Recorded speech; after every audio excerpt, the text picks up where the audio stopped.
News 16 Kerala. ഗസയിലെ കാനൂനിസിൽ Israel സൈന്യം പിന്മാറിയ ആശുപത്രി പരിസരത്ത് നിന്നും കൂടുതൽ മൃതദേഹങ്ങൾ കണ്ടെടുത്തു. കൂട്ടക്കുഴിമാടത്തിൽ നിന്ന് 200ഓളം മൃതദേഹങ്ങളാണ് കണ്ടെടുത്തത്. കാൻയൂണിസിലെ നാസർ മെഡിക്കൽ കോംപ്ലക്സ് പരിസരത്ത് ഫലസ്തീൻ സിവിൽ ഡിഫൻസും പാരാമെഡിക്കൽ ജീവനക്കാരും ചേർന്ന് നടത്തിയ തിരച്ചിലിലാണ് കൂട്ടക്കുഴിമാടം കണ്ടെത്തിയത്. മൃതദേഹങ്ങളിൽ ഭൂരിപക്ഷവും പ്രായമായ സ്ത്രീകളുടെയും കുട്ടികളുടെയും യുവാക്കളുടേതുമായിരുന്നു. ആശുപത്രി പരിസരത്ത് തിരച്ചിൽ തുടരുകയാണ്. കെട്ടിടാവശിഷ്ടങ്ങളിൽ നിന്നും കൂടുതൽ മൃതദേഹങ്ങൾ കണ്ടെത്തിയേക്കുമെന്ന് അധികൃതർ പറയുന്നു. ഏപ്രിൽ 7-നാണ് ഇസ്രായേൽ സേന തെക്കൻ നഗരത്തിൽ നിന്നും പിൻവാങ്ങിയത്. സൈന്യം കൊലപ്പെടുത്തിയ 700ഓളം പേരെ ഇവിടെ അടക്കിയതായി കരുതുന്നതായി ഫലസ്തീൻ എമർജൻസി സർവീസ് അറിയിച്ചു. 2 ആഴ്ചയോളമാണ് ആശുപത്രിക്കു നേരെ ഇസ്രായേൽ സൈന്യം ആക്രമണം നടത്തിയത്.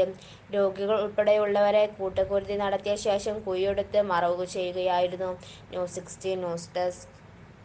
പക്ഷമില്ല, വിവേചനമില്ല. നേരിനൊപ്പം, നാടിനൊപ്പം, നാട്ടുകാർക്കൊപ്പം. News 16 Kerala channel.